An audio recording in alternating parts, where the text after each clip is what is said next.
Hey there, it's Kimberly here with Knit for Brains, and I got an interesting book to be looking at today. This one is about the wonder of wool. Not your typical book that we're going to see on this channel, but stay tuned. I think you'll like this one.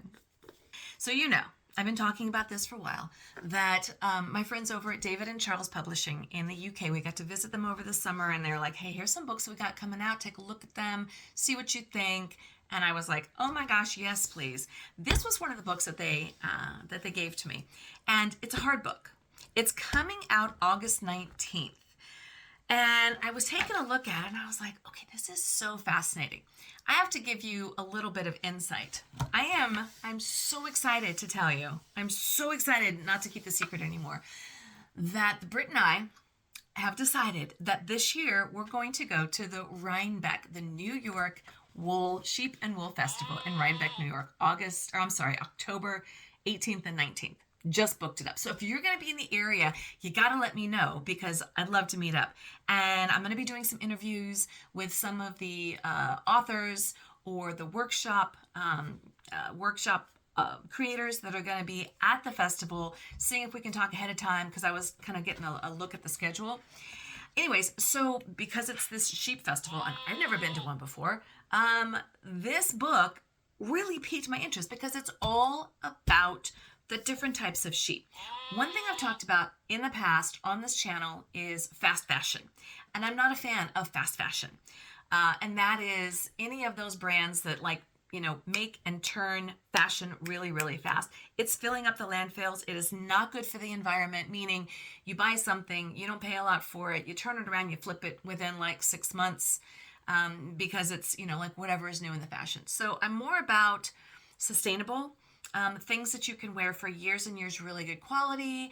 And when you talk about that, you start bringing in the fiber and the wool. And of course, when you have that conversation, well, then you're also bringing in the importance of the farmers and the farming community and what they do. Because when you start talking about fast fashion, then the farmers, and the agricultural community and the people that depend on, the selling of wool or crops or whatever it is, or the cotton, then their livelihood is impacted.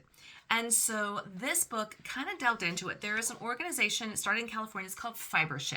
And I believe it started back in 2019 or 2020, somewhere in that range, where they really started paying attention to the importance of what we call slow fashion or sustainable, renewable sources, and just really paying attention to what we were using, which is why I'm a really big fan of trying to use as much natural products, natural fibers as possible, and then staying away from the fast fashion.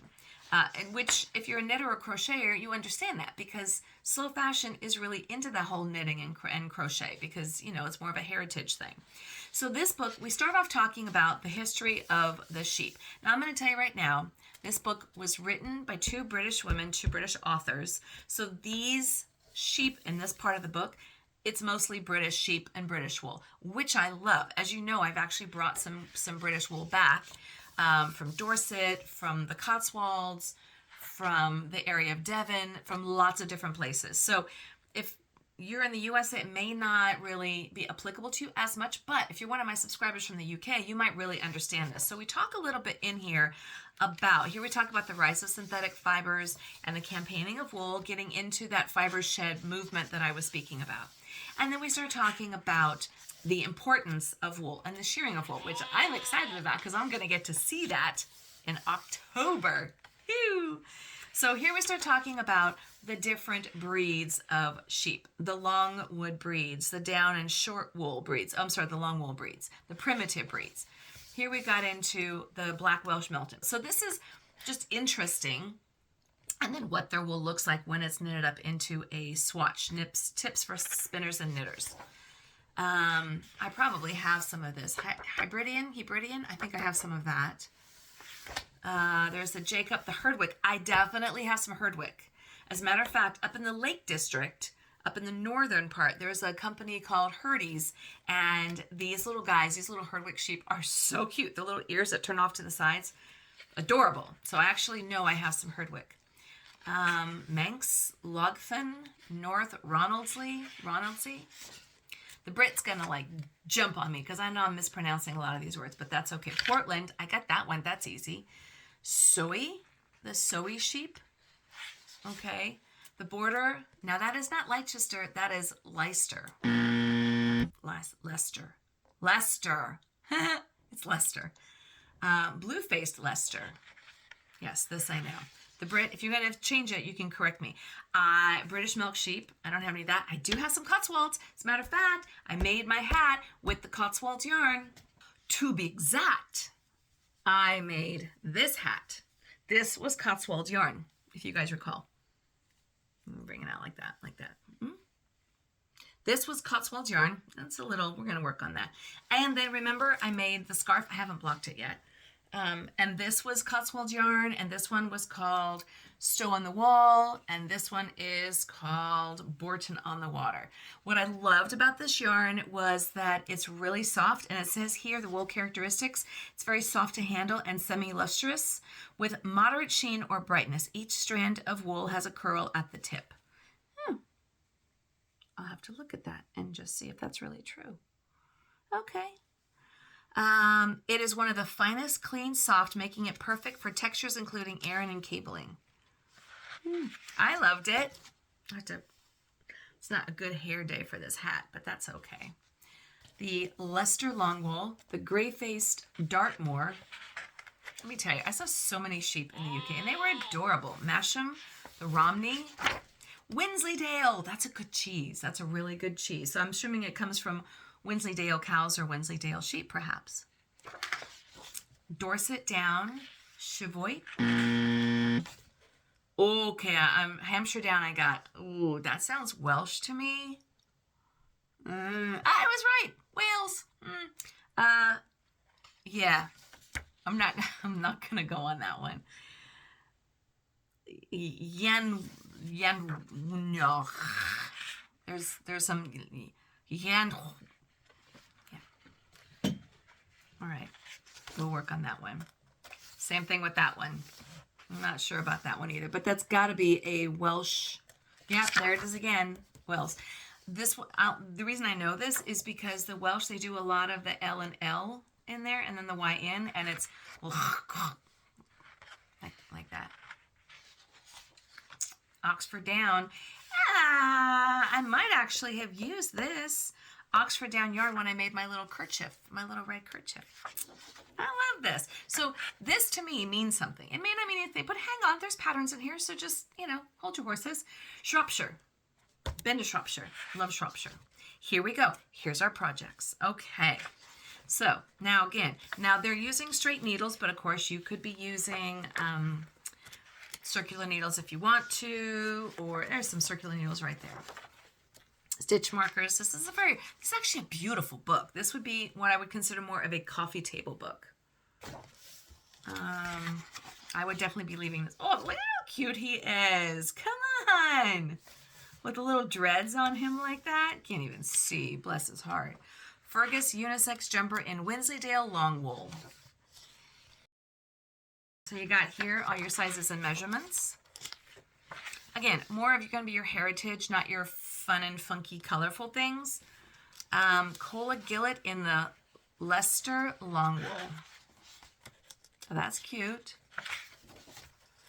I love these kind of books. Sometimes I just love picking up a book that you just feel like it's heritage.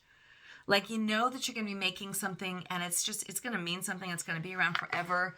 Like you could imagine sitting in a cute little Cotswolds village cottage and knitting in front of a fire with a cup of tea. Join me, won't you? Join me. Let's see. That's interesting. That's got a little bit of color work going on there. Okay. Oh, and there it is. Interesting. Embroidery template. And then there's your color work section. So apparently it's going to have both. I guess the embroidery is on...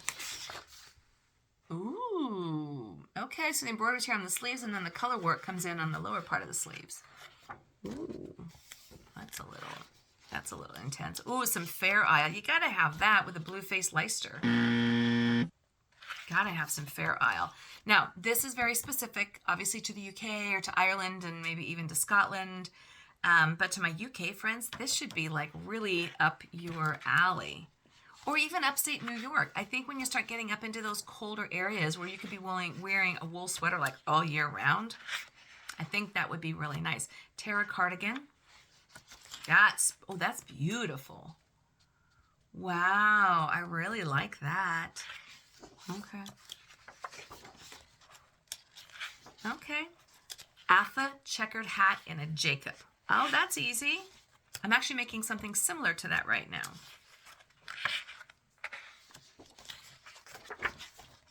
Simo sweater in Romney. Look at that. They're so cute. Oh, I love that. I love the oversized, baggy kind of a look. Wow. That is really cute. Here it gives you the instructions. Malvina shawl in Portland. This sheep looks very regal and very proud to say, use my wool on your next project, please. With a beautiful scarf. And I can actually say no sheep were harmed in the making of these wools. Orla Paisley in Tarsa sweater in Chevaux. I'm going to say that's Chevaux. The Brit's going to have all kinds of information, all kinds of little anecdotes run into this one, I can just tell. That's very pretty. Very pretty. With some nice color work going on, some really pretty neutral colors. Ullin sweater in black Welsh Mountain. Oh, that's gorgeous. These are not just your grandmother's patterns. These patterns are very modern. And I like the fact that they're not like, they don't look very scratchy. Here's our authors, Justine Lee and Jess Morency. But these patterns are a little bit more modern, fluid. I like the soft collars. I like the color work, tying that. This one I like a lot. It's got a little bit of color work, but not too much. Subtle in the colors. Really, really pretty. I'm liking these patterns quite a bit. So obviously, even if you don't want to go out and buy the British wool, you can get regular wool from like American wool. But the patterns I'm really, really intrigued by. This one looks very simple. Actually, it even says the skill level is for beginners to experienced knitters. It looks like it just has some knit and then maybe there's some like a garter stitch here and there. And that's it. All right. Thank you, David and Charles, for my book. This is going to be my coffee table book, The Wonder of Wool. So it's more of an educational exploration into the history of British wool. It's got some beautiful patterns in there, but it also really addresses that whole concept of slow fashion and trying to get away from the fast fashion, because it's filling up our landfills. It's doing no good for the environment and no good for you. So I think this is a great introduction if you're not really familiar with what I'm talking about. But I love this book. It's absolutely beautiful. Nice hardbound, different than a lot of what David and Charles does, but it's absolutely beautiful. So I am going to put this. This book is coming out August 19th. Brand new, hot off the presses. I'm going to put this book on my bookshop.org website on my bookshelf, and you can find it right there. You can get it as at the same price or maybe even less than on Amazon, but you can also feel good because every dollar that is spent on bookshop.org, a percentage of that goes towards independent booksellers to help to support independent booksellers. And I think that's really important as well. So let's all get together, support farmers, the agriculture, and independent booksellers just by buying yarn and knitting and buying this book.